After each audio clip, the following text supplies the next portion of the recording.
The iPhone 6s Plus came out nearly 2 months ago, and I picked this one up on the day it came out. And I've been using this as my only mobile device since then. And I didn't do a review straight away because I think it's quite difficult to do a review of a product that you've only had for a few days. So 2 months on, I'm going to give you a review of what I think about this phone. Now, I'm going to avoid doing things like just listing technical specifications and telling you things you already know.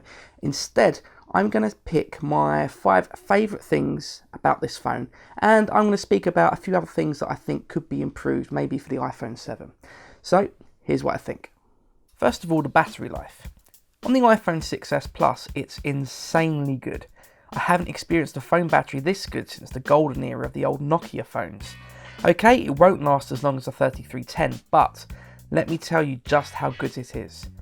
I get up every morning at 4:30 and unplug my phone.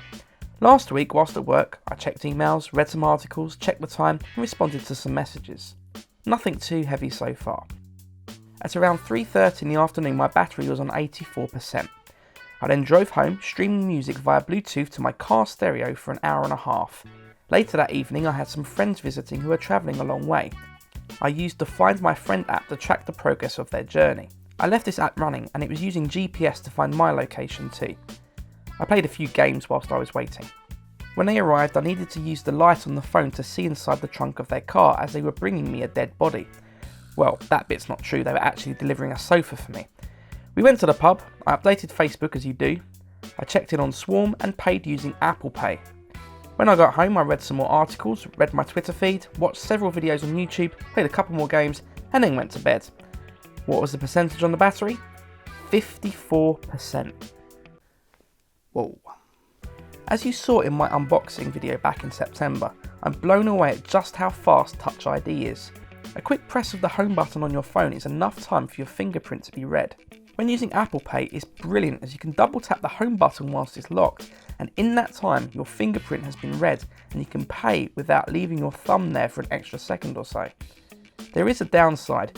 As many people have said on the web, it's actually so fast you can no longer use the home button to check your lock screen. You'll need to change your habits and use the power button instead if you just want a quick look at the time and your notifications. Phone speakers are pretty rubbish in general, and whilst you won't be listening to music very often through the speakers of the iPhone 6s Plus, they do deserve a mention here. They're very loud.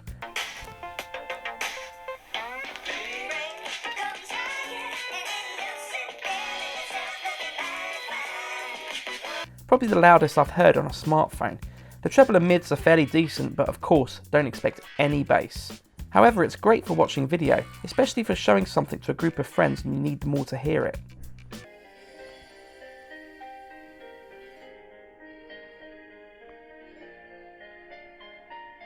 At last, we can film video on our phones that look great on the Retina iMacs and MacBook Pros. Finally, Apple! 4K video looks great, and I've started filming lots of videos for this channel using the iPhone. Obviously not this video because I've got it in my hand. To make the most of it, you need to use focus and exposure adjustment to get the video looking very good. Check out my iPhone 6s camera tutorial, there's a link in the description below. The optical image stabilisation, which now works for video on the 6s Plus, works very, very well. The iPhone 6s and 6s Plus are the first iPhones to come with 2GB of RAM, and it makes a huge difference. At no point during my usage over the last 2 months have I experienced any lag. You can have multiple Safari tabs which don't reload when you switch between them. Apps don't reload when you leave them for a while, meaning you can continue exactly where you left off. Talking about RAM isn't exactly sexy, but it makes a huge difference to this phone.